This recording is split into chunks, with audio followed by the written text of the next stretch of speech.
Bismillahirrahmanirrahim. Assalamualaikum warahmatullahi wabarakatuh. Alhamdulillah. Wassalatu wassalamu ala rasulillah wa ala alihi wa sahbihi wa mawala. Amma ba'd. Alhamdulillah, tuan-tuan dan puan dirahmati Allah. Kita sambung kuliah pengkisahan tentang tokoh-tokoh sahabat Nabi SAW. Malam ni tokoh yang ketiga, Sayyiduna At-Tufail bin Amr Ad-Dawsi radhiyallahu ta'ala an. Tuan-tuan dan puan dirahmati Allah. Mungkin di kalangan kita yang baru kali pertama mendengar nama At-Tufail bin Amr ini. Mungkin di kalangan kita pernah mendengar nama Tufail, tetapi tidak mengetahui bahawa salah seorang di kalangan sahabat Nabi SAW ada yang bernama At-Tufail. Tufail bin Amr Ad-Dawsi ini adalah ketua kepada kabilah Daus. Daus ni kabilah yang tinggal di luar daripada tanah haram, di luar kota Mekah. Dan kampung mereka merupakan laluan perdagangan orang-orang Quraisy. Tuan-tuan dan puan dirahmati Allah. Ini menjadikan dia di kalangan seorang yang sangat mulia dan dimuliakan oleh pembesar-pembesar Quraisy. Karena setiap kali mereka pergi dan pulang daripada berniaga, mereka akan melintas dan singgah di perkampungan Daus dan mereka akan disambut, dijamu, diberi tempat berteduh dengan baik oleh Tufail bin Amr dan juga orang kampung tersebut. Dan puan dirahmati Allah.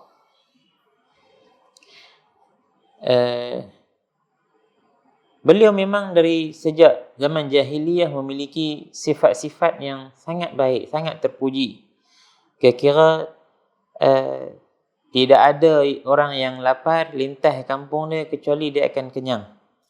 Tak ada orang yang berjalan kaki kecuali bila lintas kampung tu dia akan dapat kenderaan. Dan setiap kali orang singgah, kata mereka, demi Allah, dapur di kampung itu tak pernah diturunkan daripada tungkunya. Maknanya tiap-tiap masa memang mereka duk masak jamu kepada orang-orang yang singgah lintas walaupun tak pernah kenal. Tak tahu ni adik-beradik siapa, kira siapa lintas je, akan diberi hak dia sebagai seorang ibnu sabil atau seorang yang musafir. Tuan-tuan dan puan dirahmati Allah, di samping itu beliau juga seorang ahli sastra, bahasa yang tinggi, aribun labib, seorang yang sangat cerdik, bijak membaca suasana dan keadaan, dan dia seorang penyair yang apabila bersyair pantas menampakkan kehalusan seni bahasanya, menyebabkan orang-orang yang mendengarnya tertawa jika dia membuat lawak, menangis jika dia menceritakan tentang peristiwa yang sedih, gembira jika dia menyebut tentang perkara yang menyeronokkan. Itulah At-Tufail bin Amr Ad-Dawsi. Satu hari At-Tufail bin Amr keluar meninggalkan kampungnya di Tihamah menuju ke Mekah. Dan ketika itu berlaku apa yang disebut oleh orang-orang sekitar Mekah, pertembungan Quraisy dengan Quraisy, iaitu berlaku pergolakan dalaman apabila Nabi SAW mula berdakwah secara jelas, secara terang-terangan. Orang luar ni mereka banyak dihalang untuk mendengar dengan tepat apa yang berlaku. Kerana apa? Quraisy tak mau berita benda yang berlaku dalam Mekah itu tersebar luar. Sebab apa? Itu merupakan keaiban. Mana mungkin orang boleh terima, Quraisy boleh benci, boleh marah, bahkan begitu menyimpan keinginan untuk menghapuskan dan membunuh Nabi SAW, sedangkan Quraisy begitu menyanjungi Nabi SAW. Maka Quraisy cuba menutup dengan rapat berita itu supaya tak terkeluar. Dan apabila datang saja musim haji, Mereka akan menunggu di pintu-pintu masuk kota Mekah, menanti kunjungan dan kedatangan kabilah-kabilah bersama dengan ketuanya. Mereka akan iring dan mereka akan palingkan orang-orang ini, jauhkan orang-orang ini daripada Nabi sallallahu alaihi wasallam, bimbang jika mereka bersua dengan Nabi lantas mempercayai dakwah Nabi sallallahu alaihi wasallam. Tidak terlepas daripada keadaan itu ialah Tufail bin Amr. Bila dia sampai sahaja ke Madinah, bila sampai saja Tufail ke Mekah, katanya dia menceritakan, qadimtu Makkah fama in ra'ani sadatu Quraisy hatta aqbalu alai farahhabu bi akrama tarhibin wa anzaluni fihi ma'azza manzilin. Aku datang ke Mekah. Bila Quraisy lihat sahaja aku menjejakkan kaki di tanah Mekah, mereka pantas datang menyambutku,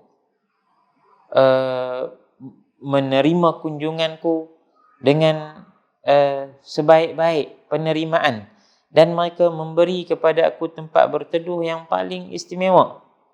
Kemudian setelah aku berehat, datang pembesar-pembesar Quraisy berhimpun di tempat tinggalku, lalu mereka berkata, wahai Tufail, sungguhnya engkau telah sampai ke negeri kami ni, dan ada seorang yang mungkin kamu kenali dia, yaz'umu annahu nabi, dia ni duk dakwa dia nabi, dia telah merosakkan suasana baik di Mekah dan memecah belahkan penduduk Mekah.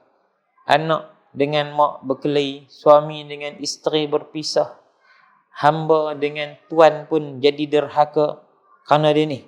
Maka kami pun bimbang, wahai Tufail, kalau dia juga boleh merosakkan akalmu dengan dakwaan dia yang sangat pelik itu. Maka nasihat kami kepadamu, wahai Tufail, janganlah bersua dengan dia, jangan bercakap dengan dia, kerana kata-katanya adalah seperti sihir.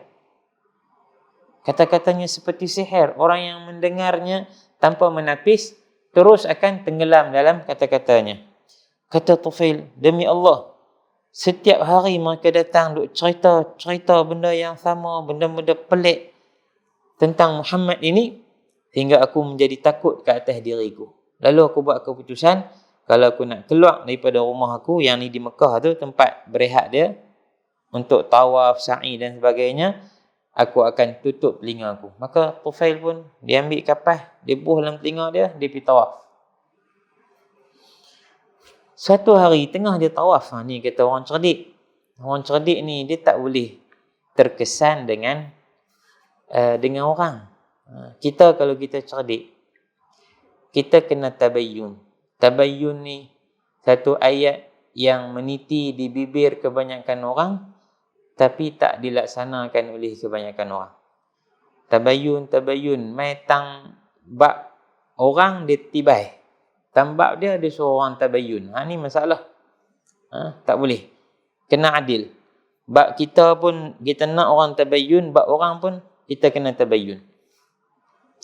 Kalau kita cerdik, suatu berita yang sampai kepada kita, hendaklah kita tapih dulu, cari sumber dia yang benar, atau tak usah pedulilah, berpalinglah. Banyak lagi kerja yang kita boleh buat daripada duk layan hal-hal remeh, berita-berita palsu, gosip-gosip yang mencecah ataupun datang menjengah Facebook kita, main masuk dalam WhatsApp kita dan juga media-media sosial yang lain. Hari ini juga kita lihat dalam Facebook terutamanya, iklan-iklan yang dibuat begitu menarik untuk kita terpedaya dengan barangan-barangan yang mereka jual. Tunjuk tu Masya Allah, kan? Guna sikitnya terus jadi elok. Kereta bercalak teruk ni, ambil benda tu ditonyoh sikit, tu lebih elok daripada sebelum beli. Tu belum beli lagi tu. Kita pun tekan tengok RM40 Allah. Cuba api ya. Bayangkan kalau 1,000 orang beli RM40. Macam mana? RM40,000 dah. Lepas tu dia tutup iklan tu. Dia ambil produk lain pula. Dia kira rumusin nak tu. Orang tu lah Kita ni balik tonyoh lah, punya tonyoh. Sekarang kereta tak ada habis, tahu dah. Buat apa? Tak jadi apa. Baik. Tufail, dia seorang yang cerdik. Apa dia kata?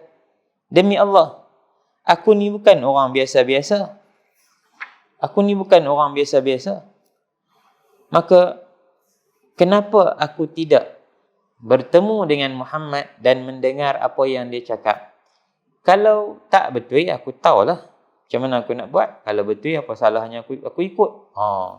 Hak ni yang Quraisy takut. Maka Tufail pun dicabut balik kapas dia selepas beberapa hari. Dia pun pergi cari Nabi SAW. Sehingga dia jumpa Nabi SAW. Dia ikut Nabi balik ke rumah. Dan katanya, dakhaltu alaihi faqultu ya Muhammad. Aku pun masuk ke dalam rumahnya dan aku berkata, wahai Muhammad, inna qawmaka qad qalu li anka kadha wa kadha. Kaummu sejak aku mula sampai, mereka ni cerita macam-macam tentang kamu. Hak nu, hak ni, hak nu, hak ni. Fawallahi ma barihu yukhawifunani min amrik. Demi Allah, setiap hari daripada umat takutkan aku tentang kamu. Sehingga aku tutup telinga aku dengan kapas ketika aku nak keluar daripada rumah. Tapi, sesungguhnya Allah enggan. Kecuali dia nak aku mendapat sesuatu daripadamu. Lalu aku bercadang untuk mendengar sendiri daripadamu. Jika baik, maka aku akan ikut. Jika tidak, aku tahu apa yang aku harus buat terhadap penipuan. Lalu Nabi SAW membaca kepadanya 2 surah saja, tuan-tuan dan puan dirahmati Allah. Ni kita hidayah. Hidayah ni tak payah khatam Quran depan orang, duk main dalil banyak-banyak. Kadang-kadang ada orang yang kita terang macam-macam, dia duk keras kepala tu. Di sana ada orang yang hanya mendengar 2, 3 patah dalil, hujah dan ayat-ayat Al-Quran, terus masuk ke dalam hati mereka hidayah, lalu mendapat taufik untuk terus di jalan Allah Subhanahu wa taala. Apa yang Nabi baca kepadanya? Surah Al-Ikhlas dan surah Al-Falaq. Qul a'udzu birabbil falaq. Lalu Nabi cerita apa yang dibawa oleh Nabi, arahan daripada Allah. Katanya, fa wallahi ma sami'tu qawlan ahsana min qawlihi. Demi Allah, aku tak pernah dengar kata-kata yang lebih indah daripada apa yang dibacanya. Sebab apa? Dia sastra, ahli sastra. Ahli kepada satu bidang, dia tahu nak menilai bidang dia. Kalau tukang, dia main tengok seni bina orang lain, dia boleh cerita, ni lagu ni, ni lagu ni. Kita ni kira langut kata, elok no. Tapi tukang ataupun engineer, dia baca dah, elok tapi rugi. Buang duit banyak lepas semua ni, tukang. Ataupun ahli bidang tu. Nah, samalah. Ahli bahasa, dia tahu menilai. Mana bahasa yang dicipta oleh manusia dan sesuatu yang di luar daripada jangkauan manusia. Wala ra'aitu amran a'dala min amrih, dan aku tak pernah lihat satu perkara yang lebih tepat berbanding dengan apa yang dibawa olehnya ketika dia berkata, kenapa menyembah batu tidak menyembah Allah.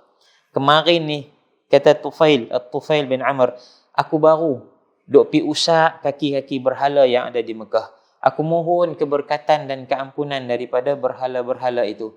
Pantas bila aku dengar dia tanya, kenapa batu yang kamu tuju? Terus aku percaya dah. Fadakhaltu fil Islam. Ketika itu, aku pegang tangan Rasulullah. Aku bersyahadah dengan syahadatain. Aku masuk ke dalam agamanya Islam. Tuan-tuan dan puan dirahmati Allah. Kata Tufail. Selepas itu, aku tinggal lagi di Mekah beberapa waktu untuk aku terus belajar tentang Islam. Dan aku menghafal daripada Nabi apa yang telah diturunkan daripada Al-Quran.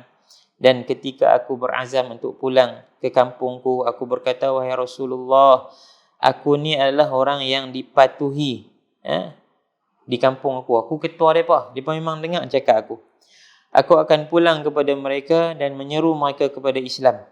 Maka wahai Rasulullah, mohonlah kepada Allah supaya Allah jadikan bagiku satu tanda, yang dengan tanda itu aku boleh membantu aku untuk mengajak mereka kepada Allah. Tuan-tuan dan puan dirahmati Allah. Ni Sayyidina Tufail. Apa yang dia buat ialah, dia tak berpada dengan Islam dia seorang-seorang. Belum balik lagi dia dah azam dah. Aku balik kampung, mesti aku Islamkan satu kampung. Tapi dia tahu orang kampung dia adalah macam dia sebelum dia masuk Islam. Ta'assub sungguh dengan berhala. Suka sungguh dengan batu-batu ni. Menyembah sungguh. Seolah-olah itulah segala-galanya. Maka dia pun mohon daripada Nabi untuk Allah kurniakan kepadanya satu bantuan, memudahkan dia berdakwah. Lalu kata Nabi, Allahumma ja'al lahu ayah. Ya Allah, berikanlah kepada At-Tufail ini satu tanda kehebatanmu yang boleh dia guna untuk mengislamkan orang-orang kampungnya. Aku pun pulang ke kampungku. Hingga aku sampai di satu tempat yang tinggi, maknanya naik bukit sikit. Masuk kampung tu naik bukit sikit. Tiba-tiba aku dapati ada cahaya yang bersinar di antara dua mata aku. Maknanya dahinya bersinar. Lalu aku berkata, Allahumma ja'alhu fi ghairi wajhi. Ya Allah, jadikanlah cahaya ini bukan pada wajahku. Kerana aku bimbang mereka akan menyangka cahaya ini adalah satu uqubah, satu balasan kerana aku meninggalkan agama mereka. Dia kata, kalau dekat muka saya orang kata, tu dia lah. Tinggal sangat. Tok nenek moyang kita punya Tuhan tengok jadi apa dah. Muka sampai jadi lagu tu. Lalu cahaya itu beransur beredar, lalu dia berada di tepat dengan kepala aku. Lalu orang ramai pun melihat cahaya itu seolah-olah dia adalah, aku ni adalah seperti sebatang lilin. Kan lilin duduk atas kali. Aku pun turun kepada mereka. Orang yang pertama aku jumpa ialah ayahku. Ni. Hak paling berat nak dakwah ialah orang paling dekat dengan kita, orang yang paling kita sayang. Mak, ayah, isteri. Sebab apa? Inilah. Apa akan jadi kalau mereka ni tolak? Berat lepas tu. Jadi berat. Baik. Tuan-tuan dan puan dirahmati Allah. Aku pun jumpa dengan ayahku. Lalu aku berkata, Ilaika anni ya abati. Ayah, jauh sikit daripada aku. Aku bukan daripadamu dan kamu bukan daripada aku lagi. Maknanya ayah, duduk jauh sikit. Saya dah tak sama macam ayah dan ayah tak sama lagi macam saya. Ayah dia pun tanya, walima ya bunai? Awak cakap macam tu? Belum ni elok ya? Qultu, aku kata aku telah memeluk Islam dan mengikut agama Muhammad. Ni kata tuan-tuan dan puan dirahmati Allah. Kalau Allah tolong kita, tak ada siapa boleh halang. Kalau kita betul-betul tekad nak buat sesuatu kerana Allah, Allah mudahkan. Hak ni kita kena pegang. At-Tufail, dia ada kebimbangan sebelum itu. Tapi bila Nabi berdoa, mohon moga Allah mudahkan urusan dia. Pertama kali dia jumpa ayah dia, dia kata, ayah, saya tak sama macam ayah, saya tak sama macam saya dah. Ayah tanya, siapa? Aku dah ikut Muhammad sallallahu alaihi wasallam. Terus ayah dia kata apa? Ai bunai, wahai anakku, dini dinuk. Kalau begitu agamaku adalah sama macam agamamu. Maknanya aku masuk Islam juga. Aku pun berkata, wahai ayah, pergilah bersuci, mandi dan bersihkan pakaianmu, kemudian datang, aku akan ajarkan kepadamu apa yang telah diajarkan kepadaku oleh Rasulullah sallallahu alaihi wasallam. Ayah dia pun pergi mandi, pakai pakaian yang elok, dan dia pun Islamkan ayahnya dan mengajar apa yang dipelajarinya daripada Nabi sallallahu alaihi wasallam.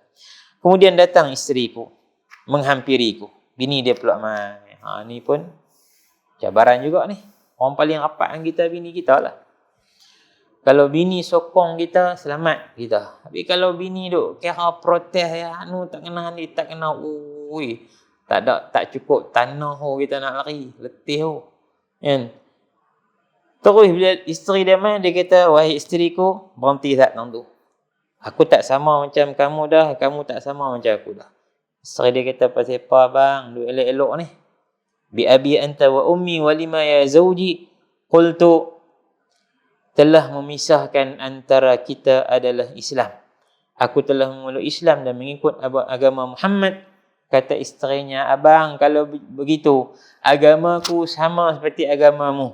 Lantas dia meluk Islam. Allah, dua orang ni kalau peluk Islam, kita kemas mana ayah dengan bini kalau sokong, seorang lagi kalau mak sokong, selesai masalah banyak. Masya Allah. Sebab tu orang nak tambah bini ke nak apa tu, dia kena dapat sokongan bini tu. Jangan ambil sokongan kawan. Kawan ni kadang-kadang melingkup kita. Dia duk kata, ustaz boleh tak takut apa, dalil banyak lah apa, ceramah deras takkan tambah bini. Tak berani tu saya duk dengar orang. Kita lain. Kita lain. Tanya bini. Kalau berani tanya. Kalau bini tak jawab tu kira tak sah lah. Tak sah lah. Tu suruh buat berani lah. Sebab apa? Ustaz-ustaz bukan berani, banyak menakut. Baik. Ala kulli hal, setelah mak dan ayah dan isterinya memeluk Islam, maka orang kampung dia pun berduyun-duyun memeluk Islam. Maka di antara yang lambat memeluk Islam ketika itu ialah Sayyiduna Abu Hurairah radhiyallahu taala anhu. Minta maaf.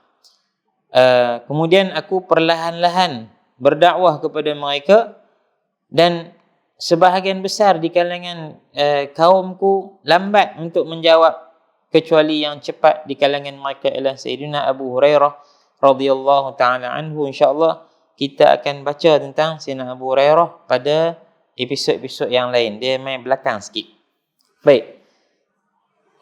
Kemudian kata Sayyidina Tufail radhiyallahu taala anhu, aku datang bertemu Nabi SAW. Kali kedua bertemu dengan Nabi SAW, aku mendengar berita yang sangat menyedihkan betapa Quraisy menyakiti Nabi, boikot Nabi, sakiti orang-orang yang beriman dengan Nabi, bahkan membunuh di kalangan para sahabat yang lemah, di kalangan hamba sahaya, orang-orang miskin. Aku menjadi begitu marah ke atas Quraisy. Lalu aku berkata, wahai Rasulullah, sesungguhnya aku akan menghalang Quraisy daripada melintas kampungku. Dia akan halang Quraisy daripada melintas kampung dia. Sebab apa? Quraisy belum ni duk seronok jalan paling dekat yang tu. Sehinggalah mereka berhenti daripada menyakitimu. Kemudian setelah itu Nabi berhijrah ke kota Madinah, dan At-Tufail dia buat sungguh. Dia bersumpah dengan Quraisy, lagi hampa duk berkelahi, duk sakiti Muhammad sallallahu alaihi wasallam, sebiji gandum pun tak akan sampai ke hamba. Perkampungan Daus ni dia adalah perkampungan ladang ataupun bahasa kita bendang lah. Bendang gandum. Jadi Quraisy dalam depa duk melintas ke tu, depa bila balik ke Mekah depa akan ambil gandum, balik jual dan buat makan depa. Dan depa tak ada sumber lain untuk mereka beli gandum kecuali daripada Daus. Dia Quraisy kata, betul ke kalau Daus tak jual kat kita, depa nak jual kat siapa? Dia pun umum dekat orang kampung dia, jangan sebiji gandum pun sampai ke Mekah, dan jangan siapa pun menjual kepada orang-orang Quraisy yang datang untuk membelinya. Sungguh satu kampung buat. Stok mereka di Mekah kuih habis.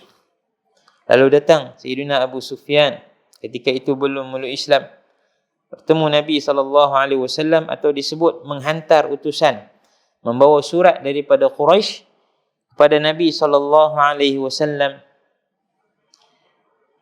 mohon syafaat daripada Nabi, wahai Muhammad, engkau tahu sahabatmu At-Tufail itu telah menghalang kami, isteri kami, anak-anak kami daripada makanan asasi kami.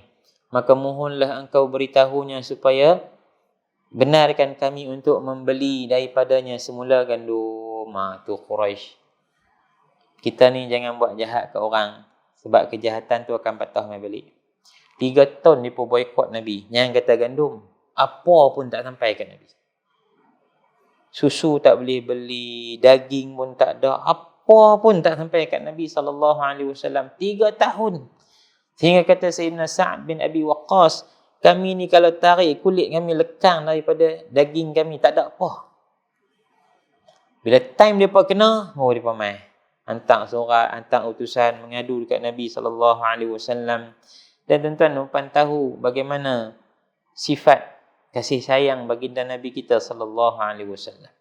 Beliau bukan diutuskan sebagai seorang yang bengis, berdendam, mencari peluang untuk membalas semula kesakitan yang pernah dialami, keperitan yang ditumpahkan ke atasnya oleh Quraisy selama 13 tahun berdakwah kepada mereka di kota Mekah.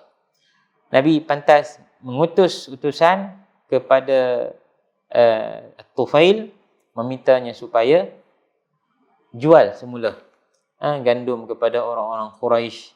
Biarlah mereka makan, moga-moga ada di kalangan mereka yang akan kelak beriman kepadaku dan beriman kepada Allah Subhanahu wa ta'ala. Tuan-tuan umpan dirahmati Allah. Akhirnya Al-Tufail ini selepas kewafatan Nabi SAW, beliau sentiasa mengikuti peperangan demi peperangan yang berlaku, di antaranya peperangan menentang golongan murtad yang dipimpin oleh Musailimah Al-Kadzab. Tuan-tuan umpan dirahmati Allah, Medan Yamamah adalah tempat syahidnya At-Tufail bin Amr, yang mana dia adalah di antara orang yang duduk di depan sekali. Perang Yamamah ni insya-Allah satu hari kita akan baca. Moga-moga Allah panjangkan umur kita. Dia satu perang yang cukup perit. Tu kita kata orang ni kalau dia sesat, dia pegang sungguh dengan kesesatan dia. Tak macam Nabi perang dengan Quraisy itu. Memang Quraisy sesat juga, tapi dia punya sesat bukan atas nama Islam. Adapun orang-orang Yaman ketika itu di bawah pimpinan Musailimah Al-Kadzab, mereka sesat atas nama Islam, yakni seolah-olah mereka duduklah agama Islam. Tapi terpesong kerana mengaku bahawa Musailimah adalah Nabi. Ni masalah. Masalah kita ni nak dakwah orang yang tak tahu apa lagi mudah daripada hak reti banyak hak reti banyak tapi tegak keras kepala, ada benda dah hak dia duk pegang. Hak ni teruk kita.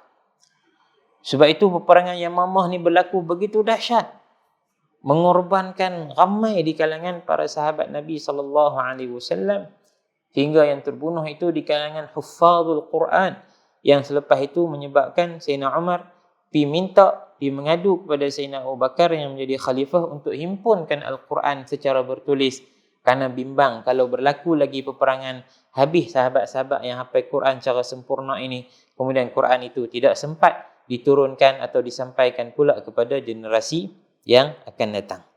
Maka disitulah medan syahidnya